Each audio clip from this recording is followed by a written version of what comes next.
കായംകുളം ജലോത്സവത്തിൽ കാരിച്ചാൽ ചുണ്ടൻ ചാമ്പ്യന്മാരായത് കാരിച്ചാലിന്റെ അണിയത്തും അമരത്തുമുള്ളവരെയും ആരാധകരെയും ത്രില്ലടിപ്പിക്കുന്നു. പോരാടി നേടിയ വിജയമാണിതെന്നാണ് അവർ പറയുന്നത്. CBLന്റെ കായംകുളം ജലോത്സവത്തിൽ ചാമ്പ്യന്മാരായ കാരിച്ചാൽ ചുണ്ടന്റെ വിജയം കാരിച്ചാലിന്റെയും തുഴയെറിഞ്ഞ പള്ളാത്തുരുത്തി ബോട്ട് ക്ലബിന്റെയും ആരാധകർക്ക് വലിയ ആഹ്ലാദത്തിനുള്ള വകയാണ്. തുടർച്ചയായി കാരിച്ചാലും പള്ളാത്തുരുത്തിയും നേടുന്ന വിജയങ്ങളാണ് ആരാധകർക്ക് വീണ്ടും സന്തോഷം പകർന്നിരിക്കുന്നത്.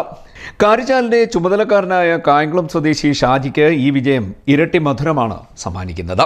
ഇതുകൊണ്ട് ഞാൻ പള്ളാത്തുരുത്തിക്കാരനായി. ഞാൻ ഹൗസ് ബോട്ടുമായിട്ട് ബന്ധപ്പെട്ട് ഞാൻ കോഴിക്കര പോയി. അങ്ങനെ എൻ്റെ ഹൗസ് ബോട്ടുമായിട്ട് ബന്ധപ്പെട്ട് പള്ളാത്തുരുത്തിക്കാർ എൻ്റെ കൂടെ വന്ന് അവരെൻ്റെ ചങ്കും ചങ്ക് എൻ്റെ ആത്മാർത്ഥ 5-6 വർഷത്തിന് മുമ്പ് ഞാൻ അവരുമായിട്ട് എൻ്റെ മിത്രങ്ങളായി ചങ്കായി.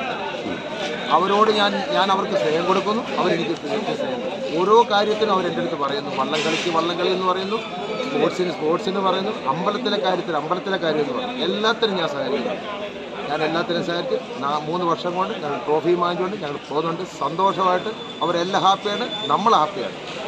പിന്നെ എല്ലാവർക്കും സന്തോഷം. ഞാൻ അതിയായ സന്തോഷക്കാരൻ. പള്ളാത്തുരുത്തിയിൽ നിങ്ങൾ എത്തിപ്പെടേണ്ട കാരണം ഞാൻ ആദ്യമേ പറഞ്ഞല്ലോ, ഞാനൊരു ഹൗസ് ബോട്ടുമായിട്ട് ബന്ധപ്പെട്ട് ഞാൻ ആലപ്പുഴ വന്നു. ഞാൻ പള്ളാത്തുരുത്തി ബോട്ട് കെട്ടി. അവിടുത്തെ കുഞ്ഞുങ്ങളെല്ലാം എൻ്റെ കൂടെ കയറി. അവരെല്ലാവരും എന്നോട് സഹകരിച്ചു. ആ സ്നേഹം എനിക്ക് തന്നു, ഞാൻ തിരിച്ചു കൊടുത്തു. അവർ വീണ്ടും എനിക്ക് സ്നേഹം കോരി തരും. കോച്ച് വിനോദ് പവിത്രന് വിജയം കടുത്ത പരിശ്രമത്തിന്റെ പ്രതിഫലനമാണ്. കായംകുളം കളിക്ക് വേണ്ടി 4 ദിവസത്തെ പ്രാക്ടീസ്, 4 ദിവസം ഈവനിങ് ഉള്ളിൽ മാത്രമുള്ളായിരുന്നു. ഒരു 50 പേര് 60 പേര് ആവറേജ് പ്രാക്ടീസ്. എല്ലാവർക്കും വരാനൊക്കത്തില്ല, കാരണം എല്ലാവരും ജോലിയുള്ളവരാണ്. മിക്കവരും ജോലിക്ക് പോകുന്നത് എല്ലാവരും വരാനൊക്കില്ല. എന്നാലും ഒരു 50-60 പേര് വരുന്നുണ്ടായിരുന്നു.